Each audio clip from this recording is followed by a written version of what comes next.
Next on WCCO Mornings, a new program helping first-generation home buyers, how you can apply if you want to take advantage of it. Plus, helping to control the local pet population. What's being done to try to prevent cats from multiplying in the metro. From high water to heat, how you can stay safe in the face of abruptly changing weather. We would be better off with another nominee. The matter is closed. He is in this race, and I support him. Dissenting Democrats at odds after that dismal debate. The new details adding to their worries the president may not be fit to run. Good morning. Welcome to WCCO Mornings. We're streaming live on CBS News Minnesota. I'm A.J. Hilton. And I'm Heather Brown. Thanks for being on the stream with us this morning. We do want to get straight to your top headlines. There's a new program aiming to help thousands of first-generation Minnesotans get one step closer to owning a home. We know the state has set aside $150 million to help with down payments, and our Pauline Lee joins us live in the studio to break down numbers, how to apply, because this is generational for so many people. That's part of the American dream, right? Owning a home. And you're going to want to act fast because this is first come, first serve. So under this program, you can actually get up to $35,000 for a down payment on a home. It's deferred, interest-free, and it's forgivable so long as you qualify. But as I mentioned, first come, first serve. So here's what you need to know. As we mentioned, this is first-time, first-generation home buyers, meaning you have never owned a home and neither did your parents. If you stay in that home for 10 years, half of that down payment is forgivable. If you stay in that home for 20 years, the whole loan can be forgiven.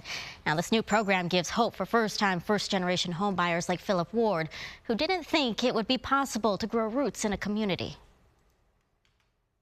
The excitement is like, okay, I'll have something to call my own, something that to be able to have a stake in the community, have a voice for the future, a voice for my family.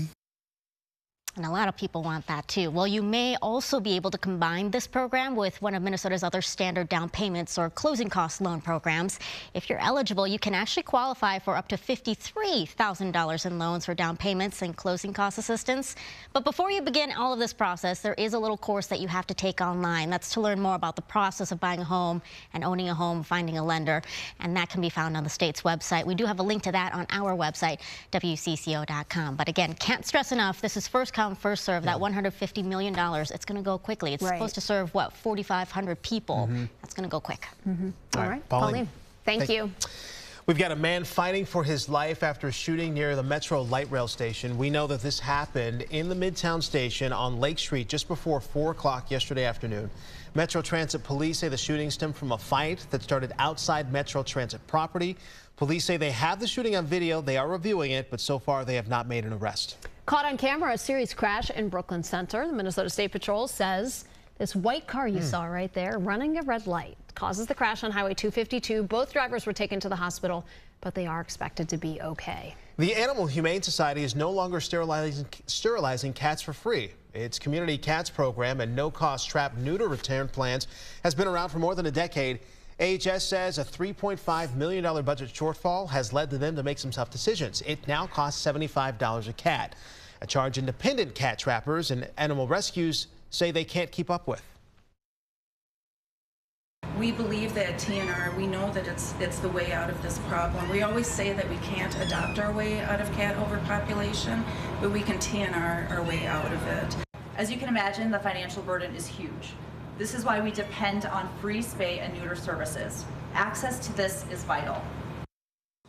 So between Pet Project Rescue, Bitty Kitty Brigade, and independent cat trappers, they're looking to raise $25,000 to get them through the summer season. We've got more information on how you can help on our website, WCCO.com.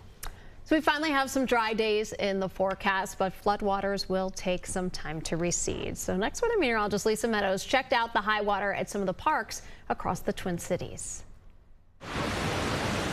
We finally had a rare dry day, a good opportunity to check out Minnehaha Falls. Last year there was a garden hose running over the falls. This year, that's why we brought everybody down here, because it's a real event this year. This year's flooding closed Fort Snelling State Park, which is still waiting to be cleaned up. But that's not getting everybody down. Actually, not too bad. There's a lot of alternative routes, and even going through Fort Snelling State Park, it's very passable by bike. Cars wouldn't be able to get through because there's fallen trees. The state park office was sandbagged for the potential of a foot of water inside. Thankfully, it stayed dry, but as the water recedes across the park, there will be plenty of debris that needs to be cleaned up. The water is high, that's for sure, but there's so many, like around the lakes in Minneapolis, there's no issues. A weather pattern change will continue to improve conditions everywhere as we slowly dry out, but also heat up. When it gets warmer, that's probably more of an obstacle than the rain. Outdoor enthusiasts will have to start monitoring the heat as we could hit our first 90-degree high of the year this weekend. Over the next few days, you may come out to your favorite park and still see these park closed signs. And that'll be the case until park officials can come out, see that the floodwaters have receded, and also that the park has been cleaned up and safe. In Fort Snelling State Park, Lisa Meadows, WCCO News. Well, Joseph Dames has been talking about this for a while, but a brutal heat wave, it is baking the states out west this week. Vegas hit 120 degrees Sunday. That broke the all-time high temperature record. And the problem is it's not easing up anytime soon. Highs expected to reach between 115 and 120 degrees all week. So let's head outside here this morning, take a live look over our next weather tower, which is in the green. I don't know, Joseph, 120 makes our 90s seem kind of puny. Yeah, not a big deal at all. I mean, today we're going to spend most of our days in the 70s, eventually approaching the 80s, but they're going to be 40 degrees warmer. Really intense. 90s is still very dangerous, though, and we're going to be talking about that heat that moves in as we head into the weekend. This morning, we are nice and dry. There's some patchy fog. All the rain right here, this is actually the remnants of Hurricane Beryl there. It is moving and pulling up to the north and northeast, bringing in a lot of rain from Missouri there down through Arkansas and some of the other states nearby, Illinois to Indiana. It's going to cause some flooding concerns there. For us, we will not tap into that source of moisture.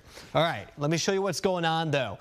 We have dry time right now, but over the last 24 hours, we've had some isolated showers. And today, it's going to be very similar. And I'm showing you this map because I want you to know that this is could potentially be the outcome for us today as well. So over the last 24 hours, we've had a couple of pockets there where we've had about 1 inch to 2 inches of rain from those thunderstorms yesterday.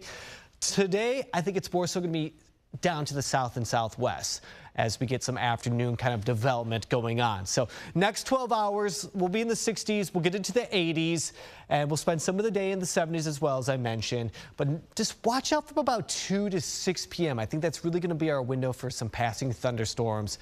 And so you just want to be ready for it. Keep an umbrella with you if you can, or just have like a backup plan. You can get indoors because some of these storms this afternoon could carry a lot of rain. All right, 84 degrees will be the high today in the Twin Cities. That's pretty close to our average. We've spent really the last 10, 12 days below average. Anything down in this blue section has been temperatures below average. I think we get to the other side of things as we head into the weekend.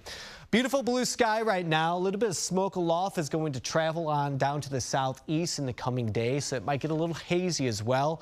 I'll talk more about this coming up in my extended forecast about 10 minutes. All right, Joseph, thank you. As far as your next drive is concerned, things are looking pretty good. We do have a couple slow spots this morning, and I want to bring those to your attention right now. So right now, you're giving a look in Richfield. This is going to be, or Bloomington, I should say, 494 at Penn Avenue. There's a new express lane here through here.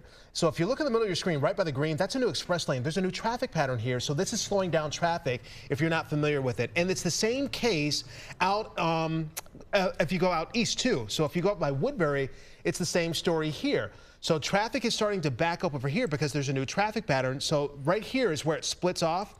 But take a look at some of the backup here as people are starting to get through here. So new traffic patterns in both Woodbury and over in Bloomington. We're not following any big crashes or accidents, which is definitely the good news on this Tuesday, but we do have a road closure that we do need to let you know about. This is going to be big. This is in the North Metro. It starts today. East Bethel, Highway 65. It is closed in both directions. So this is from Constance Boulevard Northeast to Viking Boulevard Northeast, and this closure will last through the end of the month. All eyes on the U.S. Capitol this morning as President Biden is hosting the NATO summit. It is the alliance's 75th anniversary, and a major focus of this meeting, putting the debate over his debate performance to rest. Meanwhile, the president deals with inter-party conflicts. Former President Trump is out on the campaign trail as speculation grows over who he'll pick as his running mate. CBS News' Jared Hill has more from New York. As the NATO summit kicks off today in Washington, President Joe Biden is working to end speculation over his health. Has the president been treated for Parkinson's? No. Is he being treated for Parkinson's? No. After declining to say why Dr. Kevin Kennard, a neurologist and Parkinson's specialist, had visited the White House 8 times in 8 months, last night, the president's personal physician sent a memo revealing Kennard had only examined Biden as part of his annual physical, adding the doctor also sees military personnel patients at the White House. This comes as the president himself has grown more defiant against calls from within the party that he drop out of the 2024 race. We would be better off with another nominee. If any of these guys don't think I should run against me, go ahead, announce for president. Challenge me at the convention. Biden also picking up support from more progressive Dems. The matter is closed. He is in this race, and I support him. In a series of recent calls with donors and lawmakers, the president maintained he's still the best candidate to beat former President Donald Trump this November. Former President Trump holds his first campaign event in over a week later today, with speculation growing over who he'll pick for his vice president. Last night, he told Fox News he'll announce soon. I haven't made final decision, but I have some ideas as to where we're going. This ahead of next week's Republican convention in Milwaukee. Jared Hill, CBS News. President Biden is set to have his first meeting with the new British Prime Minister tomorrow. And then on Thursday, another big test, with the president expected to hold his first solo news conference on U.S. soil in several months. Congress also back in session this week, and you can bet there's going to be a lot of chatter there about the president's future as he faces the calls to drop out of the race, though. One question remains. If this wasn't a Biden-Trump rematch, well, who would take the president's place at the top of the ticket? We asked local Democratic analyst Abu Amara. If it is not Biden, who could it be? If it's not the president, I think the most obvious and practical alternative would be the Vice President Kamala Harris. We only have 4.5 months left until the general election. Whoever's the nominee has to have hundreds of millions of dollars in the war chest. Because of that money only being able to go to Kamala Harris, she's probably the person who's most in the position to take over in case Joe Biden weren't the nominee. So it all comes down to money? Politics is often about money and votes, and those are the two things that drive a campaign. And because she has access to the money and because people have actually voted for her as Vice President of the United States, that's the currency that campaigns drive on. WCCO did speak with a few political insiders on the Democratic side of things, including Amara there, who you just heard from. They point out that the vice president pulls in some core constituencies. She's a black woman, so some say that she could turn out black voters in key states. She also represents a generational shift, Amara says, because she is younger than the president and the former president. But if that happened, who would be her VP? Now, one local insider even said Governor Walz could turn out the voters in the Rust Belt, for instance, something that she would need. Lots of ideas, of course, though, swirling around here. The other issue at stake, aside from money, is time. Amara pointing out that there could be ballot access issues if the Democratic Party changes their nominee too late. They may miss the deadlines to get their new presidential candidate on the ballot in some of the states. So big announcement came down this morning. Minnesota State Fair. It is still 44 days away, right? Still ahead. We're going to get a sneak peek at the foods you can sink your teeth into this year. Plus, a Minnesota musician with a chart-topping hit overseas. Which country is jamming out to his latest work?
Hey, welcome back. Let's check out your next drive. Just want to reassure you that things are looking pretty good on this Tuesday morning. Now, what we're focusing on right here, this is going to be over in Woodbury. This is 94 at County Road 19. We got a new traffic pattern over here. Looks like traffic is able to drive on that new section of road that crews have been working on. So this is a little bit of a backup, but there is no crash here.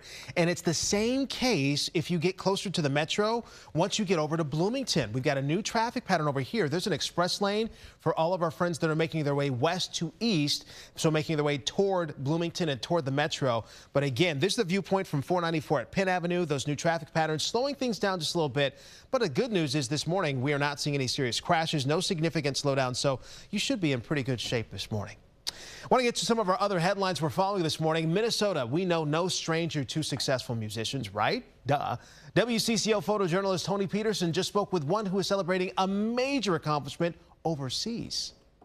It was very obvious early on that I had this aptitude for music, and everybody knew in the family where I was going. I started doing gigs and playing, like, weddings and bar mitzvahs and things like that, casuals, at like 15, 16 years old. And then I got my first break because the group The Jets picked up one of my songs, which became, a hit.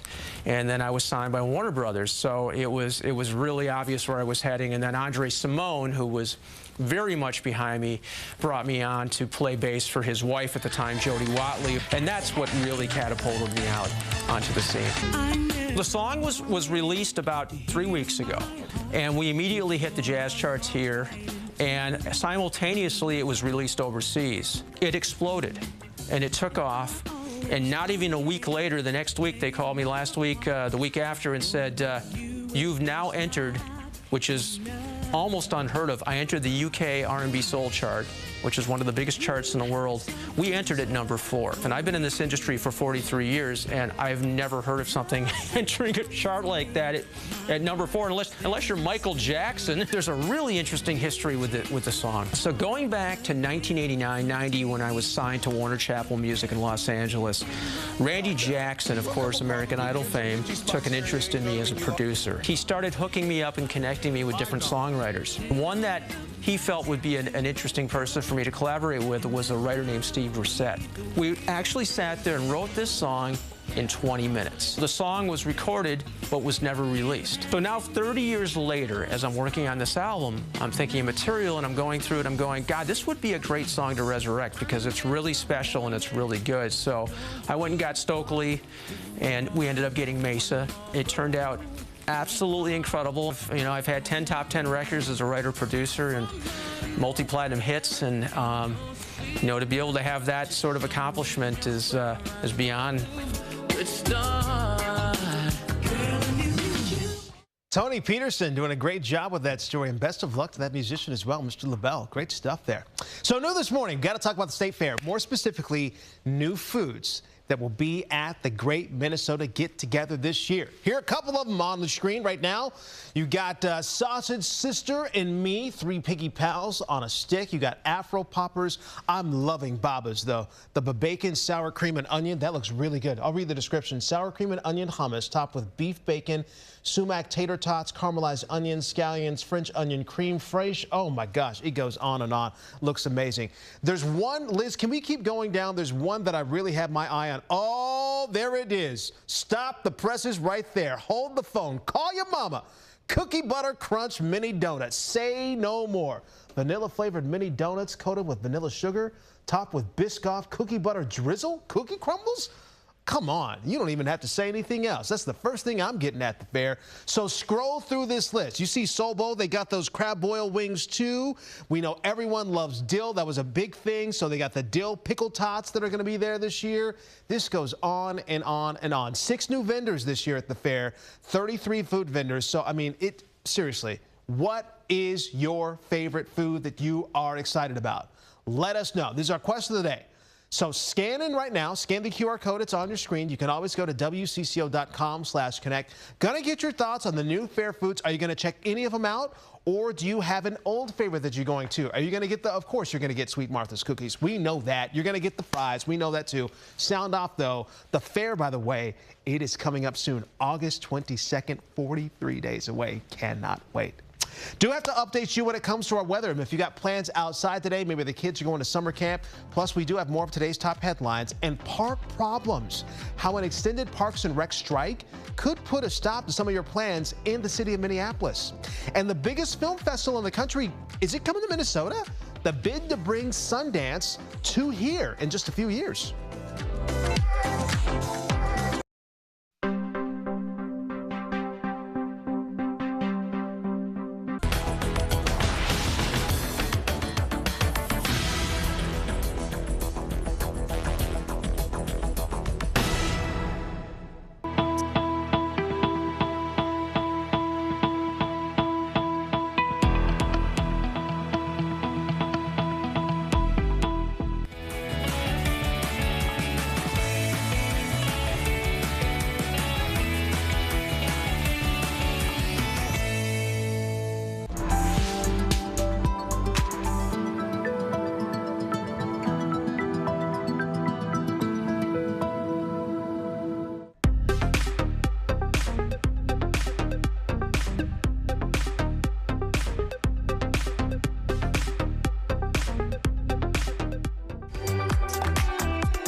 You're watching WCCO Mornings, always streaming on CBS News Minnesota. Good morning and thanks for joining us. I'm A.J. Hilton. Joseph Dames will have your next weather forecast in just a minute. I want to start with this, though. Minneapolis parks workers say they may extend their strike if demands are not met. Their demands aren't met. The Parks Board held a special meeting last night. Both sides said they'd be willing to come back to the table, but no date has been publicly announced. Union workers walked off the job last Thursday on July 4th after months of failed negotiations for higher wages, schedule, flexibility, and more job protections. The Parks Board has its committee of the whole meeting tomorrow, and the union contract is on the agenda. Let's take a look at your next drive this morning, and we do have a crash that's popped up in a really tricky spot. This is going to be in Minneapolis. This is on 62 westbound, just as it's starting to merge with 35, so you got traffic that's trying to move over, but this is just past that split as you're making your way toward Edina. So for all of our friends who are making their way through and you're using 62, for example, if you're coming in from 35W southbound, getting onto 62 and you're going west, this is some of the mess you'll run into. So rush hour is definitely not helping things. Joseph Dames, how's the forecast looking? Yeah, well, the forecast looks pretty good. Yeah, the traffic right there, yikes, don't like to see that. But we do have blue sky, no rain right now, maybe a touch of humidity when you're heading out the door this morning. The next 6 hours, 70s to mid-70s to lower 80s. There's lunchtime coming in at 82 degrees. Just watch out for a stray thunderstorm this afternoon. 84 will be the high. Thunderstorms developing in the afternoon and early evening. We'll have more of the forecast coming up at CBS News Minnesota.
You're watching WCCO Mornings, always streaming on CBS News Minnesota.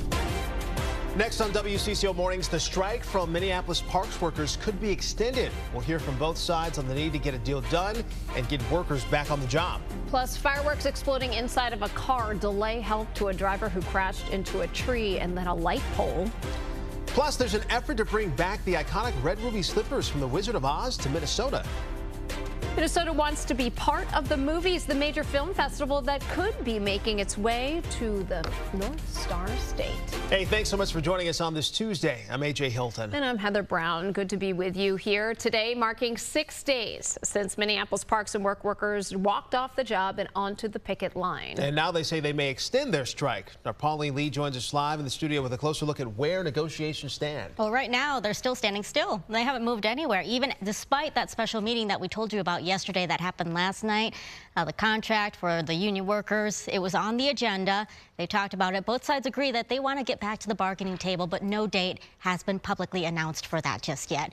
Union leaders say they upped the ante, filing a new unfair labor practice complaint against the Minneapolis Parks and Recreation Board and its superintendent, Al Bangura, for what they call illegal and anti-worker behavior. It comes after the board said workers on strike would not be able to return to work until after a contract is ratified. The Parks Board then changed course, saying striking employees would be welcome back. Union workers say they will not stop until they get what they say they deserve. Our livelihoods are at stake here. These are our parks. This is our community. And we want to work, but not at the cost of our dignity. So we need to come back to the table. And we are willing to do that. We're willing to do that. And I'm going to continue to kind of work with not only our team, but the union to get back to the table.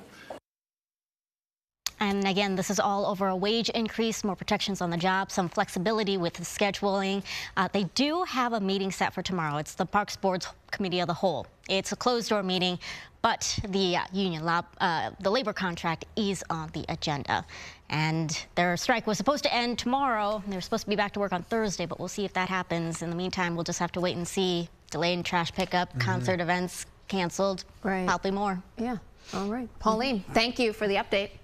Now we are learning more about the man killed in a tragic crash that kept bystanders at bay. St. Paul police say this car caught fire after a crash Sunday night, but exploding fireworks inside the car kept people from jumping in to help. WCCO's Kirsten Mitchell spoke with a man who could only stand by and watch. It's a pretty big one. That's what was going off, and some of it went and hit the neighbors. Fireworks and debris litter the ground outside Baba Tamba's St. Paul apartment. The back of the car was right there. The aftermath of this chaotic scene captured by bystanders Sunday night. A crashed car up in flames and then an explosion of fireworks.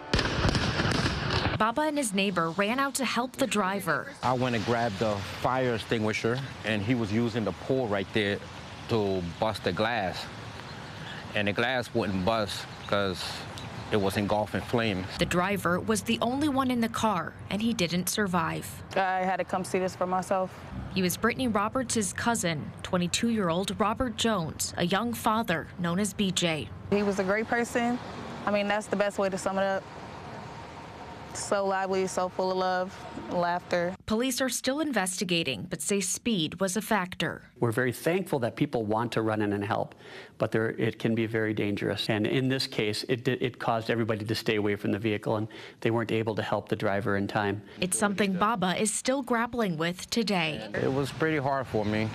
I'm still dealing with stuff from the military, and not being able to save this fellow really made me feel bad last night. Just pray for my family, pray for his mom, his dad, his siblings, his son, the mother of his child.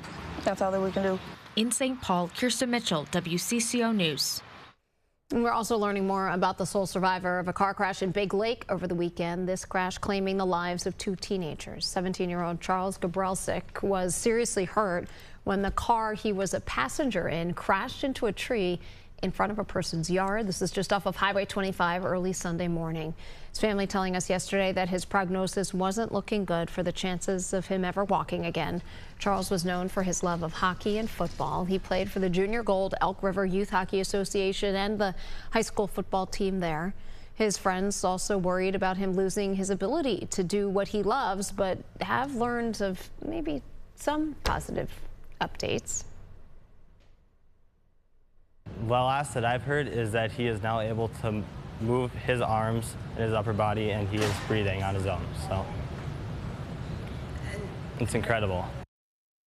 Yeah, we know a lot of information going around out there as families saying maybe he's not quite able to do that quite yet. So, you know, it's hard to know what exactly is happening there, but all of our best wishes to him and all the many people out there who continue to stop by that memorial. This is on the crash site up in Big Lake.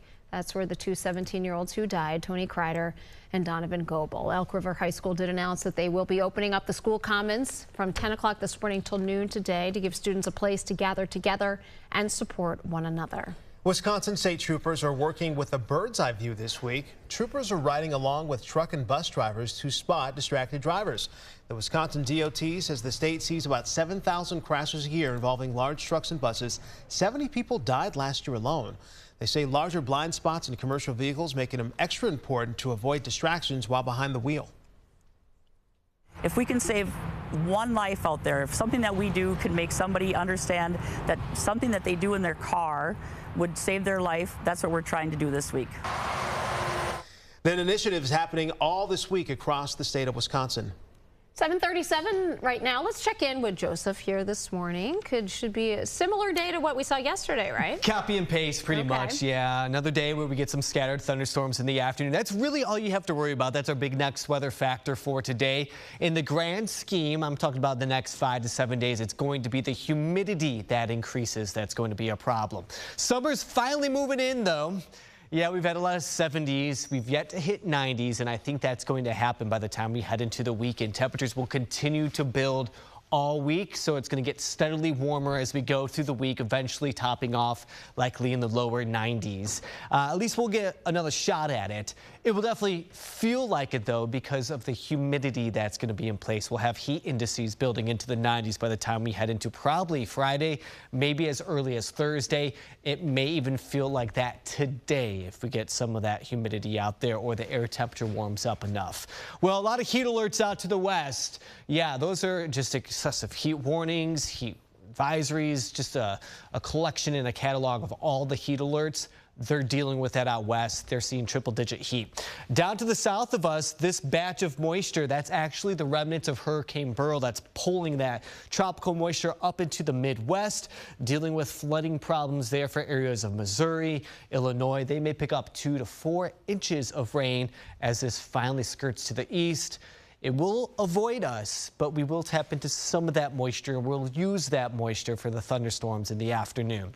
All right, in your neighborhood up to the north today, expect the lower 80s. There's not going to be a significant difference in the temperatures across the state today. On the warmer side, maybe about 85 or 86. You can see that out towards Fargo, but most of the state today should be in the lower 80s. That goes for us too. St. Cloud 84, 84 for Anoka. Waconia today about 82, and out towards Montevideo to the west there if you're joining us. Temperatures topping off in the mid 80s. Again, average for this time of the year. Owatonna coming in at 83. You saw that little thunderstorm icon. That's just telling us this afternoon that we may see a few of those.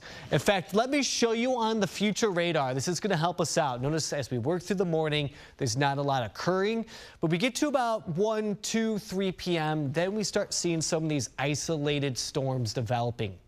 Yesterday, it initiated to the north and it kind of spanned to the east and it clipped the Twin Cities. Today, it's more so going to be, I think, west south of us, also clipping the Twin Cities. So it's still a possibility that we see a couple downpours. All right, there's 7:15 and we still have a few storms out there. It will all start to fizzle off. Once we get closer to sunset, then we really don't have to worry about much. We need that daytime heating to really trigger these storms. Wednesday, we get it again as well. So hopefully we can escape any massive rain amounts. But yesterday, we had a couple spots that had 1 inch to 2. So with all the rain that we've had recently, the saturated ground, we could still see some urban flooding and some problems if we get some good doses of rain today or tomorrow. All right, so we know the extended forecast is going to get warmer. Sunday is going to be 92 degrees. If we happen to avoid the 90s Friday and Saturday, I think Sunday is going to be our best shot to see our first 90-degree day. Also, early Saturday morning, guys, this is a change to the forecast. We may see a couple passing thunderstorms, but really, for the most part, should be on the drier side once we get through about Wednesday. All right, Joseph, thank you very much. We appreciate the update. We're also keeping tabs on your next route because we have got a mess that has unfolded in, I guess this would be Richfield, just outside of Minneapolis. This is going to be on 62 westbound. We've got a fire truck. We had 5 vehicles involved in a crash here. We understand 3 of those vehicles are still on the scene. If you're making your way in from the other parts of the East Metro and you're using 62 to come across 35W, this is the mess you're going to run into. I also want to show you some of the backup that we're seeing from this. So that camera's at 62 at Lindale. So this is at 62 and 35W. So this is just as you're approaching 35, and look look at this. This is by the airport now. This is 77. So this is going back quite a way. So again, if you're making your way from Egan or Woodbury and you're using 62 to get through the metro and get to Edina, this is the mess you're going to run into. 494, I can't believe I'm saying this. 494 could be a better avenue for you, even though it's in a construction zone right now, because again, that crash is in the clearing stages, but it looks like it's still going to be a little bit before they get that mess all cleaned up. Every Minnesotan knows there's no place like home, and that's why the Judy Garland Museum up in Grand Rapids is kickstarting a campaign to bring a pair of the iconic Wizard of Oz ruby red slippers back to Minnesota after they were stolen nearly 2 decades ago. So the curator there, John Kelsch, he says that the heist was straight out of Hollywood. The alarm system was disarmed at the emergency exit doors, and that's because too many kids on field trips were inadvertently setting it off. So in 2005, when the thief broke in, sirens blared, but the police were never notified. All that was left was a single shred of evidence. It was one sequin from the slippers. Now, ultimately, the FBI and the Grand Rapids police did recover those slippers in 2018. 2 people, including that person right there, have since been charged, one pleading guilty to the crime. During this whole investigation, I came to understand what the slippers stood for and what they meant to people, not just here in Grand Rapids, but not Minnesota, but the whole world. So earlier this year, there was a reunion between California collector Michael Shaw and those iconic shoes that he had loaned to the museum all those years ago. In December, he'll put them up on the auction block, and they're estimated to go for $3.5 million. Minnesota legislature approved $100,000 in state funding to kickstart a fundraising campaign to buy the slippers back. The largest film festival in the country could be coming to Minneapolis. Yeah, we're talking about the iconic Sundance Film Festival. Park City, Utah has hosted that festival for nearly 40 years. Thing is, the festival's contract with the Mountain City, that's set to expire in 2026. Minneapolis bid organizers say the city is one of 15 being considered as a new host. If accepted, Minneapolis would host the film festival in 2027 and beyond. Still to come, we are continuing to track what's left of Beryl barreling through Texas, leaving millions of people powerless. We'll show you the trail of destruction it left behind and the dangers that are still ahead. Plus, one-stop shopping giant Walmart facing a lawsuit this morning. What consumers accuse the company of doing. That's next.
Let's take a look at your next drive. I do want to take you back to Richfield this morning because we've mapped out the delay for you. You can see it's in the red. It's at 22 minutes. So this is 62 westbound right at 35W. We know this is a busy spot this morning, but we do have a crash. In fact, the crash has 5 vehicles here that are involved. They did at one point close the center lane there. No one was injured, so hopefully they can get this cleared up relatively quickly, but it is causing some major backups. In fact, it's causing backups all the way going back to Highway 77 here on, let's see, take it back that way.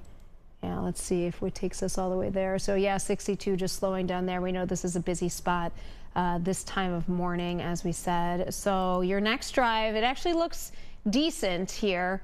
You can see it's just going to be busy on 494 and 62 and all those normal spots. But if you're staying out of that Richfield area, it should be a pretty normal Tuesday morning commute for you. For your money this morning, Walmart does have to face a class action lawsuit over allegations that it engaged in deceptive pricing in its stores. So this is according to a federal appeals court ruling from last week, which reversed a lower court ruling. In the lawsuit, an Ohio man says that he purchased more than a dozen items from a Walmart store in Illinois in 2022. But the man claims that prices for some of the items rung up 10 to 15% higher than the shelf price. Lawsuit also alleges that there were similar discrepancies in other stores in 5 other states. The judge dismissed that case last year and had ruled that Walmart negated any unfairness caused by inaccurate shelf prices by providing receipts after purchases. Well, as a result of last week's ruling, consumers can now try to prove the retail giant violated consumer protection laws. Midwest, we're still experiencing a washout, and Minnesota isn't the only state trying to bail itself out as it recovers from flooding. So you can see the damage that was done to this dam in Manawa, Wisconsin. So floodwaters breaching it late last week. Officials say that they need to assess, they need to meet with the DNR there and determine the future status of the dam. And 24 hours after Hurricane Beryl made landfall in Texas, millions of people are still without power. Now, at one point, this storm was a Cat 1. It had broken up since then, but it did sure leave a deadly path of destruction along the way. Storm dumping nearly 10 inches of rain in downtown Houston. That's more than 2 months' worth in a single day. Here, you had drivers having to abandon their cars in flooded streets. And then further inland, it was the winds that were carving through the neighborhoods. You can see the roofs of this City Hall building in Timpson just tore off. This is reportedly from a tornado. It seemed like this was a lot worse than some of the other ones that they said were worse. At least 7 deaths in the Houston area are linked to Hurricane Beryl, one of them in Louisiana. As the rains move out of Texas, the National Weather Service now declaring a heat advisory for parts of that state. The temperatures there are expected to soar into the dangerous triple digits. Right now, we do want to get a check of our next weather forecast with Joseph. Well, good morning to everyone. Happy Tuesday. Back to average today. Temperatures low to mid 80s. I think it's going to be a pretty nice day. A little bit of humidity out there. Dew point's about 60 to 65, so that is kind of muggy for us. You'll feel it definitely by the afternoon. Now, we may have a shot for some stray showers and thunderstorms this afternoon as well. Maybe some quick downpours and a little bit of lightning. All right, forecast highs across the state, mainly in the 80s, 83 degrees for Rice Lake. And as always, we will continue to keep you up to date on the very latest news and next weather developments all day here on the stream. Later on today, disgraced Hollywood producer Harvey Weinstein. He is facing renewed charges against him. Prosecutors trying to retry him for sexual assault charges. So he was found guilty and sentenced to prison. But New York's Court of Appeals rejected that conviction. The court said that the jurors saw too much evidence that was not relevant to his charges. Well, a Manhattan prosecutor says that he could be facing even more indictments as more accusers have come forward with claims against him. And we want to know, if you played along in our poll today, which new state fair food are you most excited about? Really? The deep fried ranch dressing? Okay, I mean, I guess it was time. You're going to deep fry everything. You might as well deep fry ranch dressing. I don't know exactly what that means, but feels like maybe like a donut with ranch inside. It's like the stuffing there. Buffalo cheese curd tacos. I bet those are good. You know, the dill pickle tots are going to be big there. Mango chili whip. Sweet corn cola float. We're doing some sweets and savories here together. Check in, vote. Love to hear from you. You can see all of the new list. We have it up on our website, WCCO.com. But yeah, we are 43 days away. So we better get cracking. We'll be back with more news headlines. It's coming up after a quick break.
watching WCCO Mornings, always streaming on CBS News Minnesota. Good Tuesday morning, 7:56 now. Joseph will have your next weather forecast coming up in just a minute. But first, the state of Minnesota is putting up $150 million to help first-time home buyers. Lieutenant Governor Peggy Flanagan announcing this program in St. Paul yesterday. So it does offer up $35,000 in a down payment loan to any first-generation home buyer. That means you or your parents must not have owned a home before. After 10 years, half of the loan is forgivable. If you stay in the home for 20 years, the entire loan is forgiven. We do have a link at WCCO.com with more information about who qualifies. Now let's take a look at your next drive. You do want to take you down to the Richfield area. So this is Highway 62 westbound, right at 35W. We know this is a busy stretch. There was a crash here.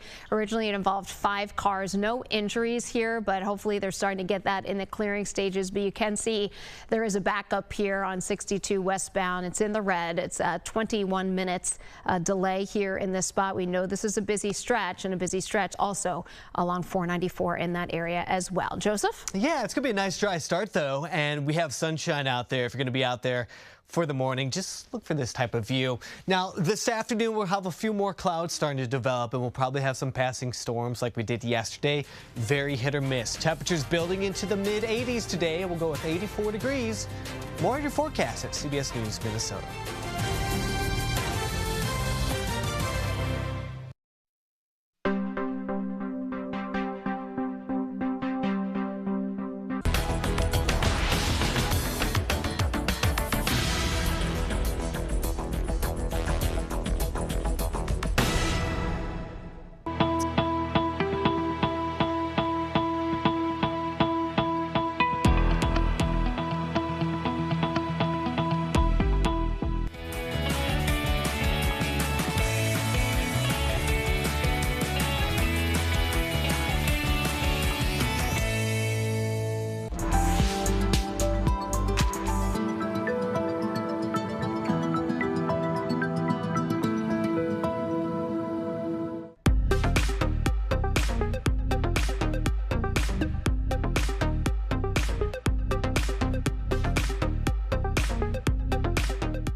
You're watching WCCO Mornings, always streaming on CBS News Minnesota. Next on WCCO Mornings, in the midst of a historic housing crisis, there is hope for home buyers, why you could qualify for mortgage loans and assistance, and what you'll need to do to get it. Plus, helping to control the local pet population. What's being done to try to prevent cats from multiplying in the metro. Then we finally have some dry days in the forecast, but those floodwaters still take some time to recede. What you need to know to help keep you and your family safe. And later, brand new this morning, the new State Fair food list has been announced. We'll show you the interesting offerings available this summer. Not like we're counting down 43 days until we get to the end for the Minnesota State Fair. Good morning. Welcome to WCCO Mornings. We're streaming live on CBS News Minnesota. I'm AJ Hilton. And I'm Heather Brown. Thanks for being on the stream with us. Let's get right to your top headlines. A man fighting for his life after a shooting near a Metro light rail station. So this happened near the Midtown station. It was on Lake Street shortly before 4 o'clock yesterday afternoon. Metro Transit police saying that the shooting stemmed from a fight that had started outside of a Metro Transit property. Police say they do have the shooting on video. They are reviewing it. So far, they've not made any arrests. Caught on camera, a serious crash in Brooklyn Center. Watch this. Oh, right there.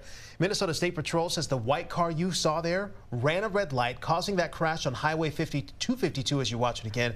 Both drivers went to the hospital. They are expected to recover. We want to check of your other top stories. A new program aiming to help thousands of first-generation Minnesotans get one step closer to owning a home. So the state has set aside $150 million to help with down payments. Our Pauline Lee breaks down the numbers and explains how to apply. In this program, you can actually get up to $35,000 for a down payment on a home. It's deferred, it's interest-free, and it's forgivable so long as you qualify. But again, first come, first serve. So listen up. This is what you need to know. As we mentioned, this is for first-time, first-generation home buyers, meaning you have never owned a home and neither did your parents. If you stay in that home for 10 years, half of that payment is forgivable. If you stay in that home for 20 years, the whole loan can be forgiven. Now, the new program gives hope for first-time home buyers and first-generation home buyers like Philip Ward, who didn't think it would be possible to grow roots in a community. The excitement is like, okay, I'll have something to call my own. Something that to be able to have a stake in the community, have a voice for the future, a voice for my family. And a lot of people want that too. Something else that you also need to know is that you can combine this program with one of Minnesota's standard down payments and closing costs programs, the other programs that we have. If you're eligible, you could qualify for up to $53,000 in loans for down payment and closing cost assistance.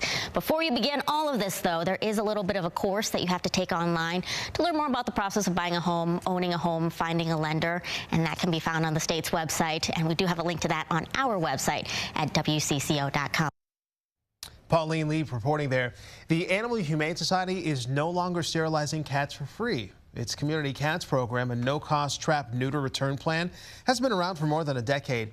AHS says a $3.5 million budget shortfall has led to them making some tough decisions. So now it costs $75 a cat, a charge independent cat trappers and animal rescues say they simply can't keep up with. We believe that TNR, we know that it's the way out of this problem. We always say that we can't adopt our way out of cat overpopulation, but we can TNR our way out of it. As you can imagine, the financial burden is huge. This is why we depend on free spay and neuter services. Access to this is vital. So between Pet Project Rescue, Bitty Kitty Brigade, and independent cat trappers, they are looking to raise $25,000 to get them through the summer season. That's just to get them through the summer. If you'd like to help out, you can head to WCCO.com to learn more on the story online. We now want to turn our attention to the Midwest because we are still experiencing a washout. Minnesota, we know, is not the only state trying to bail itself out as it recovers from flooding.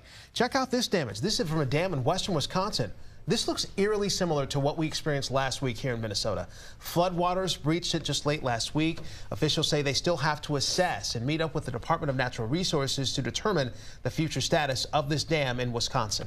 We finally have some dry days in the forecast, but floodwaters will take some time to recede. Next, weather meteorologist Lisa Meadows checked out the high water at some parks in the Twin Cities.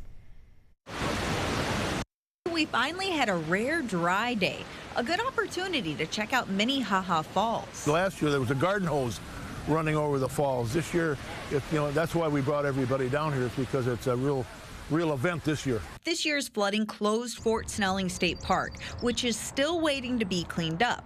But that's not getting everybody down. Actually, not too bad. There's a lot of alternative routes, and even going through Fort Snelling State Park, it's very passable by bike. Cars wouldn't be able to get through because there's fallen trees. The state park office was sandbagged for the potential of a foot of water inside. Thankfully, it stayed dry, but as the water recedes across the park, there will be plenty of debris that needs to be cleaned up. The water is high, that's for sure, but there's so many, like around the lakes in Minneapolis, there's no issues. A weather pattern change will continue to improve conditions everywhere as we slowly dry out, but also heat up. When it gets warmer, that's probably more of an obstacle than the rain. Outdoor enthusiasts will have to start monitoring the heat as we could hit our first 90-degree high of the year this weekend. Over the next few days, you may come out to your favorite park and still see these park closed signs. And that'll be the case until park officials can come out, see that the floodwaters have receded, and also that the park has been cleaned up and safe. In Fort Snelling State Park, Lisa Meadows, WCCO News. Let's head outside this morning, take a live look over our next weather tower. It is green, even though the skies are bright blue. We don't see any clouds, but Joseph Dames being a little cautious. Well, it's today. it's just like yesterday. I mean, we had a couple locations, Maplewood, Little Canada. They had over an inch of rain yesterday just from a passing thunderstorm that developed. So we may get another round of that. In fact, it's anticipated that we'll probably have some pop-up thunderstorms later today. Now, we're not going to tap into this. I mean, this is Hurricane Beryl, what's left, the remnants, and that's producing a lot of moisture there, 2 to 4 inches of rain through some of the states to the south. Thankfully, we are not dealing with that, but we will have our own problems. Hit or miss this afternoon.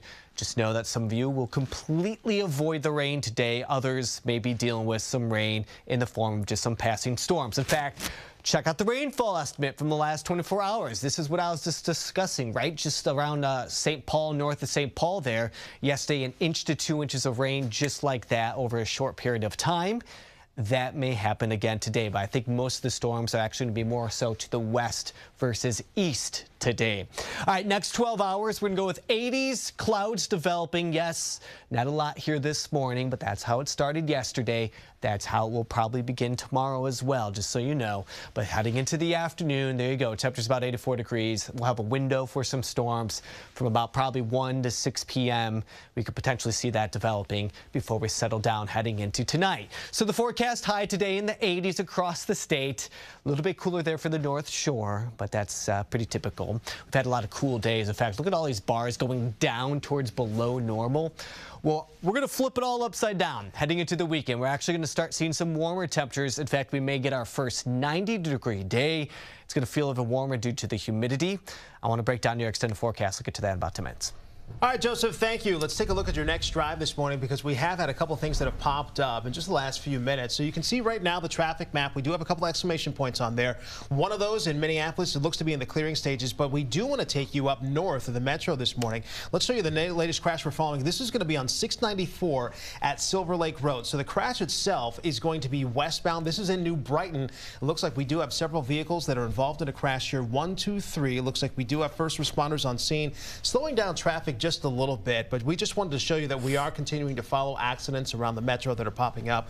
We also have a big closure that we need to tell you about, and this is going to be north of the metro today. This is in East Bethel. It's on Highway 65. It is closed in both directions. So we're talking from Constance Boulevard Northeast to Viking Boulevard Northeast. This closure will last through the end of the month, the end of July. So again, this is from Constance Boulevard to Vikings Boulevard Northeast in Bethel. So if you were traveling over this holiday weekend, you might have been part of a record crowd. Well over 3 million people went through TSA checkpoints on Sunday, and that is the most ever in a single day. Now, crowds might have made things a little slow going, so how can we get through the airport faster? That's a good question. Jeff Wagner learned some tips and tricks to save you time and stress. Less than 5 minutes to get through TSA? We'd take that any day, but obviously that time is far from the reality that often greets already anxious people trying to make their flight. How do you try to minimize your time at the airport? I have TSA pre-check, which helps with the security lines. It's the express route. I travel almost weekly, and so it speeds up my process. Travelers swear by. Our standard for wait time in the standard line is 30 minutes or less, and in pre-check it's 10 minutes or less. Jessica Maley is a TSA spokesperson. Most times you don't wait anywhere close to 30 or 10 minutes for either of those, but I think it gives people that peace of mind to know that generally you're going to have a shorter wait. In addition to shorter wait times, you don't need to remove your shoes, electronics, liquids, or clothing. It costs $78, but it lasts 5 years. Your kids also can ride on your pre-check benefits. So 17 and under, if you're all booked on the same reservation, they would also have pre-check on their boarding pass as well. Clear is another paid service, but it allows you to skip the security line and go straight to the bag inspection. It is more costly, however, at $179 per year. What are some common mistakes people make when they're in the TSA line? What we see most often, what we're collecting the most of are those oversized liquids, gels, aerosols. So big bottles of water, big bottles of shampoo. Liquids must be under 3.5 ounces in your carry-on. Pack them in a clear bag so they're easily seen. And remember, pour out that water bottle before getting in line. Even before arriving at the airport, you can find out how long the security lines might be through different apps. One of them is called My TSA. It'll give you the estimated wait time of the current hour and projected wait times for the rest of the day based on historical data. You can even find out if one of the checkpoints happens to be closed. used. So I use Flight Radar 24. I use an app called Flighty, and I generally find those apps know before my airline even does if my flight's on time or delayed or not. Clint Henderson is the managing editor for The Points Guy, a travel guide website. Are there certain days that are less busy than others? Yeah, so you want to travel on Saturdays. That's probably the best day to travel. You'll find the airports the most empty on those days, and prices can also be cheaper on Saturdays. Midweek tends to be slower as well. Sunday, Monday, and Friday are the busiest. And similar to freeways, rush hour at the airport tends to be 5 to 7 a.m. and 4 to 7 p.m. With photojournalist Jose Pascual, Jeff Wagner, WCCO News. Several airports now allow people to reserve a spot in TSA ahead of their on the website. For MSP International Airport, it's available only at Terminal 2. So we know fishing is a big part of our local culture, and so are the exaggerated fish stories. Just a little exaggeration. But this is one of those lifetime tales that it actually is true, and there's a picture to prove it. Okay, so our good friend Frank Vassalero was out fishing with his friend here, Tino, who caught 2 fish on 1 lure. It's out in Balsam Lake. It's out in western Wisconsin. It was Saturday morning. Tino reeling in this unusual haul. So he initially thought it was 2 fish on the same crankbait, but realized, no, they were wrong. As they got closer to the boat, their excitement grew. Got them both in the boat. Tino said he has never caught 2 fish on the same lure at the same time. Wow. Isn't that something? That is something. Like just the timing of that, how that has to work out so perfectly. Do you think that there's no way we would believe this happened if we don't have the picture, right? Frank, that's called fishtails? That's called the fishtail right there itself. Exactly. That's what he wanted to share. We're getting more details now about Hockey Day in Minnesota. They're now set. We're going to tell you when it'll be, who is going to be hitting the ice at Valley Fair in Shakopee. Then what does deep fried ranch dressing, cookie butter crunch mini donuts, and Korean corn dogs have in common? Oh, come on, you know this. They are all the brand new state fair foods that were announced just this morning. We will fill you in on the rest when we come back.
New this morning, we are talking about the state fair, specifically the new foods that will be at this year's Great Minnesota Get Together. You know we got pictures of some of these foods, right? Let's scroll through some of them together. How about the bacon sour cream and onion bowl from Baba's? You got blazing Greek bites too. Let's keep scrolling down. Now that one, Bailey, stop right here. There are a couple things we need to address right here. Let's start with the cookie butter crunch mini donuts. Sign me up. So a bowl of mini donuts, cookies, right? Donuts. And then you got Biscoff cookie batter on top. And the crab boil wings from Soul Bowl, let us go. So we've got 33 foods, 6 new vendors, all at the state fair this year. Which new one are you most excited about? Sound off right now. Maybe you're not excited about a new food. Maybe it's an old food. Maybe it's the cookies. Maybe it's the fries. Provide feedback in our poll right now. Scan the QR code. It's on your screen. You can always go to WCCO.com/connect. No wrong answers here. Going to get your thoughts on some of the new state fair foods in just a little bit. So we know, yes, it is still summer, but Minnesota is the state of hockey, and we are already preparing for winter fun. Hockey Day Minnesota just revealed more new details about next year's big event. Organizers say the yearly tradition will take place outside at Valley Fair in Shakopee. You knew that. It is slated for the weekend of January 22nd. That's new. Also, going to feature players from high school to the pros. One notable match this year. This is also new. Bemidji State women's hockey team is going to go up against the Gopher women's hockey team. Organizers say Hockey Day Minnesota, we know it supports smaller teams and communities, supports them to get on the ice. Because that's what Hockey Day does. These local organizing committees raise significant money. In fact, we've contributed collectively over the years more than $1 million back to grassroots hockey in Minnesota. So that's a big thing. That's great to hear. The event will end this year with the Minnesota Wild hosting the Calgary Flames. That is going to take place at the X. And speaking of sports, here's Mike Max with a look at what else is coming up in sports. Good morning. The Twins will do it again tonight against the Chicago White Sox. A lot of storylines emerging on this team as to who to watch for down the stretch. One is Matt Wallner from Forest Lake, Minnesota. He's been up and down with the Twins. Went down after a terrible start to the season, is now back up. Had 2 hits, including a home run and a win last night. And Rocco Baldelli says he's finding his form at the big league level. And that's growth, and that's our St. Paul group doing a really nice job, and that's him continuing to just stay focused and work. And things don't always happen overnight, but the early returns and the early kind of what it looks like, that's what you want to see. Same 2 teams tonight on the south side of Chicago. The Minnesota Timberwolves have a rookie team that's been assembled. They're going to play in Las Vegas. They do this every year. Their #1 draft picks will get a chance, some free agents, some people that they're looking at. The point of this whole rookie series is that it intensifies because everybody's trying to make a roster in the NBA. Right now, I just want to get a feel for the guys. I want to see, what are their strengths and play to their strengths. So, with Rob, seeing kind of what he has going, with TJ, kind of see what he has going. We know Josh might not, and what our guys here who have been here with us, what they need to work on. So.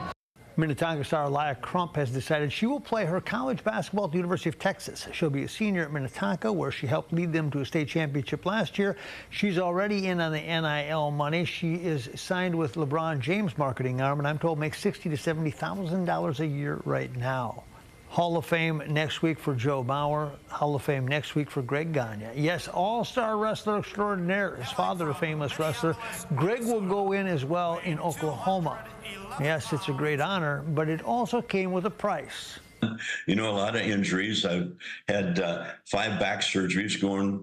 They want to do a 6th one now, and shoulder replacement and maybe a hip replacement. But, otherwise it was good. It was fine.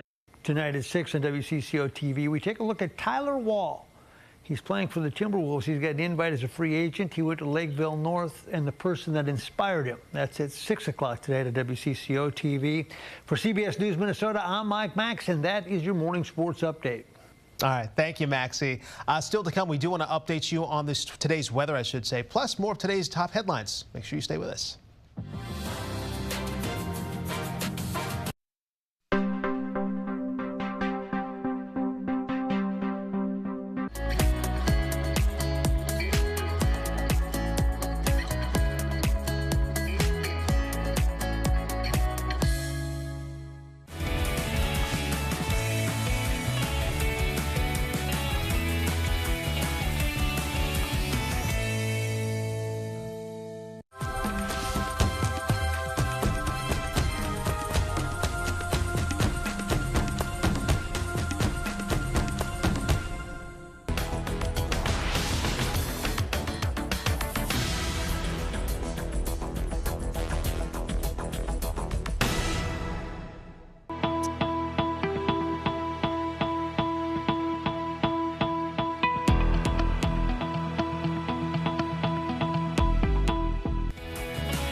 watching WCCO Mornings, always streaming on CBS News Minnesota.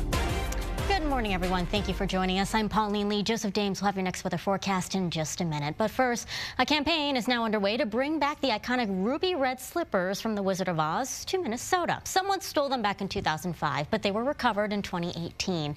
The slippers will go on auction in December. Estimated value, $3.5 million. The Minnesota legislature approved $100,000 in a state funding to kickstart a fundraiser campaign to buy back those slippers. The largest film festival in the country could be coming to Minneapolis. We're talking about the iconic Sundance Film Festival. Park City, Utah has hosted the festival for nearly 40 years, but the festival's contract with the Mountain City is set to expire in 2026. Minneapolis bid organizers say the city is one of 15 being considered as a new host. If accepted, Minneapolis would host the film festival in 2027 and beyond. Let's take you out onto the roads right now because we do have some good news here. We were keeping an eye on a crash here in the New Brighton area off 694 eastbound here. As you're taking a live look at Silver Lake Road, you can see that crash cleared just minutes ago, so traffic is moving along fine in that area right now. Taking a wide look at the metro map, you've got maybe just a few incidents here and there, but all in all, not too bad to start off your morning commute, and we'll keep an eye on it on the stream here on CBS News Minnesota. So let's get a check of our forecast now with meteorologist Joseph Dames. Hey, well, this morning the commute will not be dealing with any sort of passing showers. Might get a little different this afternoon as we are expecting some isolated storms to develop, but we have a nice blue sky right now. Temperatures warming up quickly today. They'll be in the 70s, eventually into the 80s. There you go. There's 11 a.m. Now watch out from about 1 to 6 p.m. today. Just like yesterday, we'll see some very isolated pop-up hit-or-miss storms. Could produce some heavy rain. 83 degrees at 1 p.m. By 3 p.m., we're at 84. Heavy rain down to the south. We'll discuss the extended forecast coming up at CBS News Minnesota. I'll have more in our next chance for some heavier rain.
watching WCCO Mornings, always streaming on CBS News Minnesota.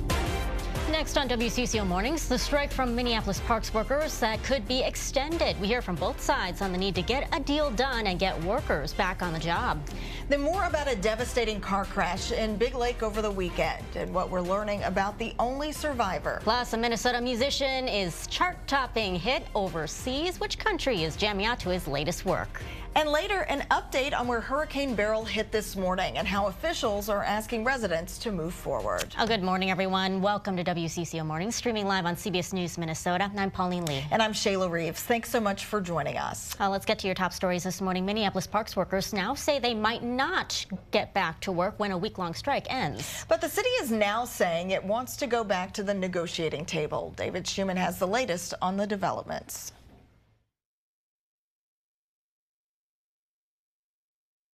Ended with an indication of a potential path forward. This was Superintendent of Parks Al Bangora. We need to come back to the table, and we are willing to do that. We're willing to do that, and I'm going to continue to kind of work with not only our team but the union to get back to the table. And that's what we want to do. That's in spite of the Park and Recreation Board saying it's already given its, quote, last, best, and final offer on a contract. We work in the rain, the snow, the heat. Workers are demanding better safety protections, scheduling flexibility, and higher wages, they say, to keep up with inflation and what parks employees in surrounding cities get paid. We're the #1 park system in the nation, year after year. That's because of these workers in the field every day. Some concerts have been canceled, and crew members who clean the parks and test pool water safety are off the job. But union leadership now says the strike may go beyond the initial plan of 1 week, meaning workers might not be back by Thursday. If it's necessary, if it takes longer than that because they haven't woken up and they haven't heard our message yet, we'll continue the strike. In Minneapolis, David Schuman, WCCO News. The workers filed an unfair labor practices charge over threats that they wouldn't be able to return to work unless a contract was agreed upon. The park board then changed its tune, saying striking employees would be welcome back. And we're learning more about the sole survivor of a car crash in Big Lake over the weekend that claimed the lives of 2 teenagers. 17-year-old Charles Gabralsik was seriously injured when the car he was a passenger in crashed into a tree in a person's yard off Highway 25 early Sunday morning. His family tells us yesterday that his prognosis wasn't looking good, and the chances of him ever walking again either. Charles was known for his love of hockey and football, and he played for the Junior Gold Elk River Youth Hockey Association and the high school football team. Played the same position in football for a few years, and I think he was just a great guy. I could always talk to him. I think I still will be able to soon. One more time for him. We all love you, buddy. We're rooting for you. And they had Charles there on the FaceTime right there. Many people continued to stop by the memorial built on the crash site in Big Lake for the 2 17-year-olds who died, Tony Creeder and Donovan Goebel. Elk River High School announced that it will be opening up the school commons from 10 this morning to noon today to give students a place to gather together and support one another. Wisconsin state troopers are working with a bird's eye view this week. Troopers are riding along with truck and bus drivers to spot distracted drivers. The Wisconsin DOT says the state sees about 7,000 crashes a year involving large trucks and buses. 70 people were killed last year alone. They say larger blind spots in commercial vehicles make it extra important to avoid distractions behind the wheel. If we can save one life out there, if something that we do can make somebody understand that something that they do in their car would save their life, that's what we're trying to do this week. The initiative is happening this week all across Wisconsin. Coming up on 8:35 now to national news, President Biden is welcoming NATO leaders to Washington, D.C. today as calls for him to step aside continue. In a letter to House Democrats, the president acknowledged the growing dissent and said it's time to end it. CBS News has learned a Parkinson's specialist from Walter Reed National Military Medical Center has visited the White House at least 8 times over the last year. The president's press secretary says Biden is not being treated for Parkinson's. For your Health Watch today, some concerning stats. Almost half of U.S. counties have no practicing cardiologists, and that's despite having a higher prevalence of cardiovascular risk factors. An analysis published in the Journal of the American College of Cardiology found these deserts for cardiac care were likely to be ruled with lower household incomes, greater uninsured levels, and worse access to healthy food and primary care doctors. And it's a mixed bag for children's nutrition scores. A new study in JAMA Pediatrics found total dietary quality scores for kids in the U.S. improved overall in a 15-year period ending in 2020, but that bump was rather small. Low socioeconomic status has been associated with poorer diets quality, and researchers found an increasing trend more pronounced among Black children.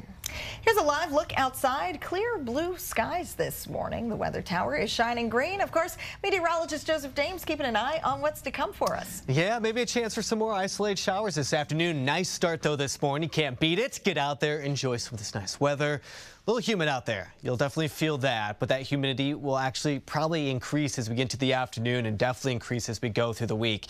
Hey, we're not dealing with this, though. That's some good news for us. That is the remnants of Hurricane Beryl that's pushing up to the northeast now as a cyclone. As it does, it's bringing all this tropical moisture along with it. 2 to 4 inches of rain for a lot of locations there. They may be dealing with some flooding problems. For us, it's dry in the upper Midwest. We'll skip out on that heavy rain, but we will have some moisture around, which we will use as we head into the afternoon for some of these pop-up thunderstorms, and it's just going to be kind of hovering around. That was the rainfall estimate from the last 24 hours. We had a couple pockets yesterday, White Bear Lake, northern St. Paul, Little Canada locations that had 1 inch to 2 inches of rain just from the isolated thunderstorms. Well, if we see it today, it's going to be between the window of about 1 and probably heading into the afternoon, 6 p.m., early evening. Once that all kind of fizzles on off, then we will be good from that point forward. Heading into tonight, once we kind of get past that sunset.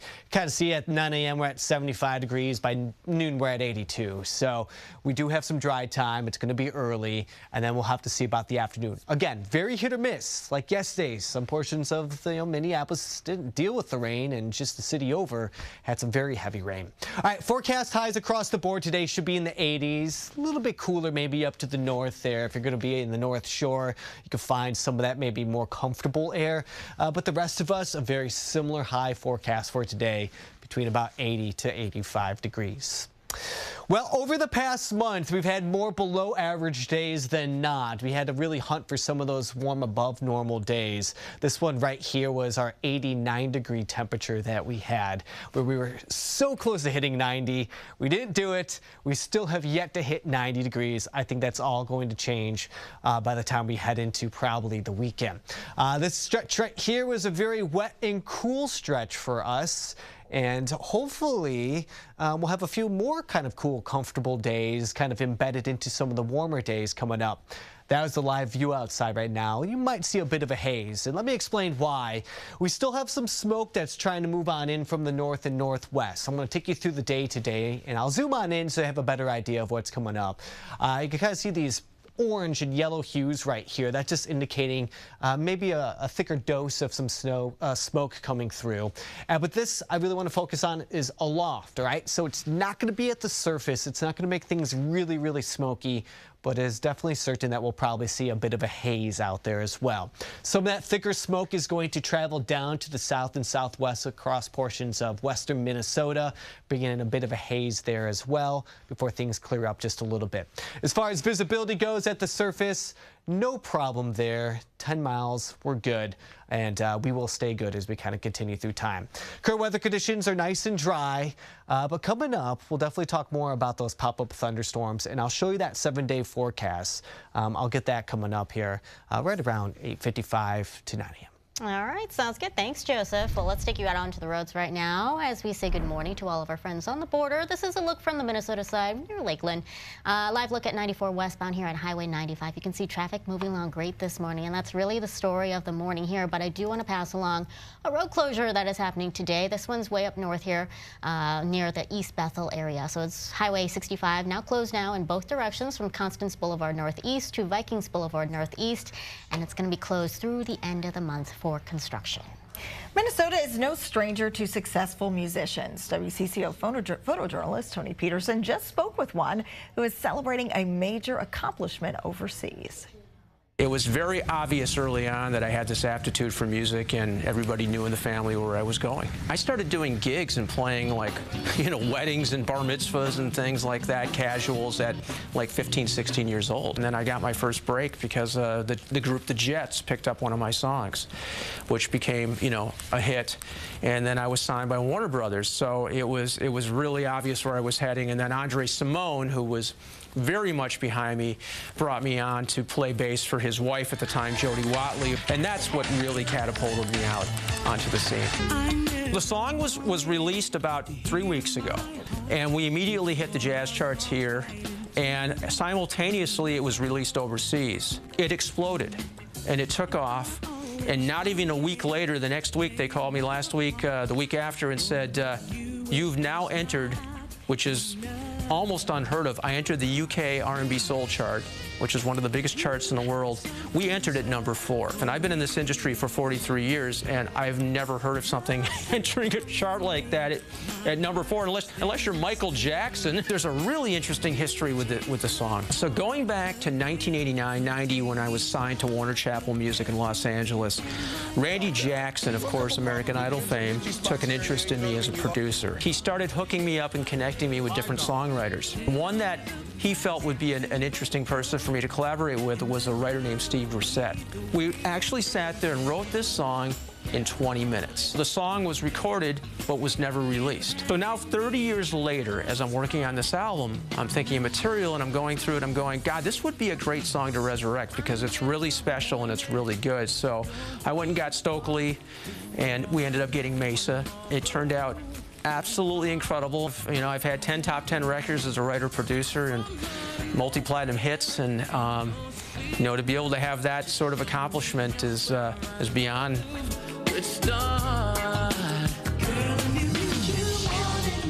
Write a song in 20 minutes and it becomes a hit 30 years later. It's fine. That is incredible. Right? Yes, kudos. Congratulations, Dan. That's awesome. The largest film festival in the country could be coming to Minneapolis. Now, we're talking about the iconic Sundance Film Festival. Park City, Utah has hosted the festival for nearly 40 years, but the festival's contract with the Mountain City set to expire in 2026. Minneapolis bid organizers say it is one of 15 cities being considered as a new host. If accepted, Minneapolis would host the film festival in 2027 and beyond. Coming up, another update on weather, plus more of this morning's top headlines then. Wildfires in California are burning, but why things could be headed in the right direction. And the trail of destruction Hurricane Beryl left behind and the dangers that are still ahead. Stay with us.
Welcome back, everyone. As a wildfire in California continues to burn, things are slowly turning a corner. The so-called Pay Fire is now 35% contained. This is just east of Sacramento in Northern California. So far, 77 acres have burned. Evacuation warnings are in place for communities near the fire. No reports of any injuries right now. And a brutal heat wave is baking states out west this week. Las Vegas hit 120 degrees yesterday, breaking the all-time record high. And it's not going to ease up anytime soon. Highs are expected to reach between 115 to 120 degrees all this week. And streets in Houston, Texas are looking a little more like rivers right now after Beryl roared ashore this morning. The storm hit the coast as a hurricane. It's no longer packing that strong of a punch.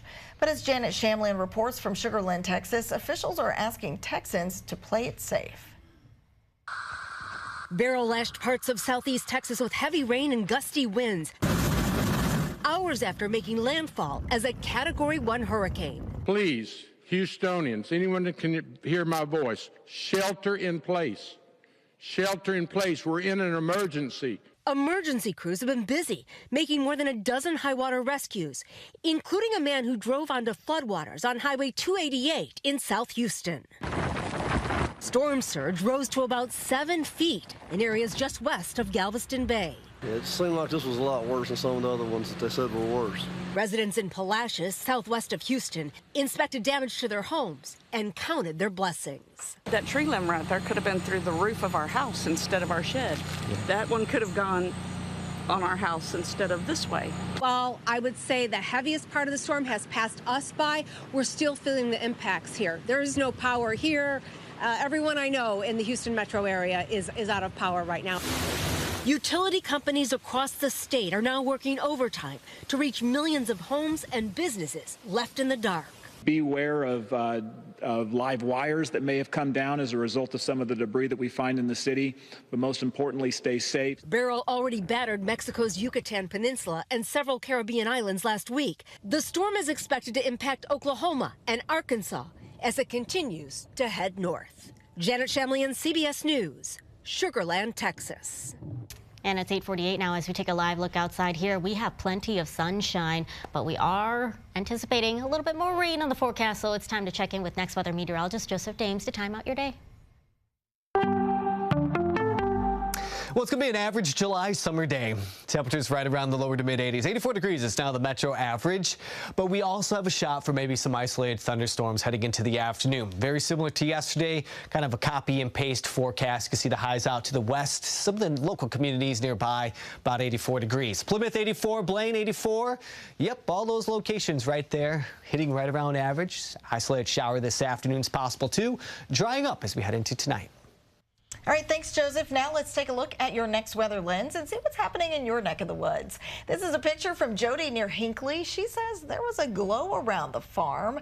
What a gorgeous picture. Just look at those colors in the sky. Just beautiful to see during the summer. Ooh, and how about this one? Lightning strikes. This picture from Holly and McGregor. Look at that perfect shot of a lightning bolt. She says her timing was great. I agree. She went outside to take this picture of the storm rolling in, caught the lightning strike. Thank you so much for sharing.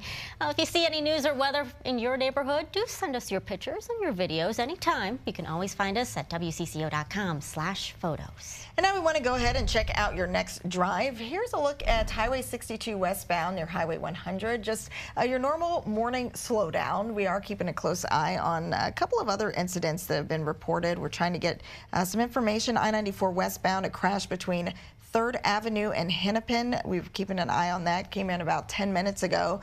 And then also on 94 between I-394 and exit 230 in Minneapolis, keeping an eye on an accident that had happened out there earlier. So if those are part of your commute, just keep them on your radar as you head out the door.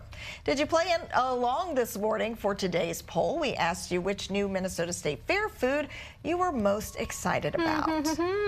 Okay, so it looks like, most of you said buffalo cheese curd tacos. That is on my to-go list, my top 3, Shayla. Yes, and I'm looking at these dill pickle tots getting some my second high praise. Second one. Sounds a little tasty. Oh, mango chili whip. That is our producer, Johnny. That is one that he said that he wanted to try.